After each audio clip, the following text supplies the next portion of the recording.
这个疫情嘛来影响到石油的计销，再加上沙特阿拉伯甲俄罗斯下价竞争，所以国际油价继续来落。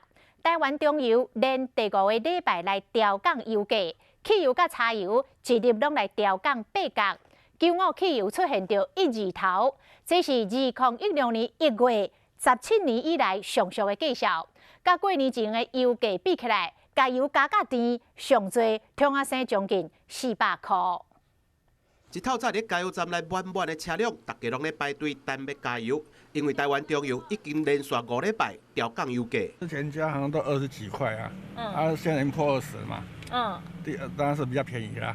我大概都是加差不多35到40公升啦，对，要省的又更省了。 汽柴油每公升降8角，调整了后，92每公升18块2，95 19块7，921块7，柴油15块4。尤其是95创下17年来上低的计销。伫过年之前，95每公升爱27块，今麦调降7块3，平平50日的油桶，过年前参今麦比较会当省365块。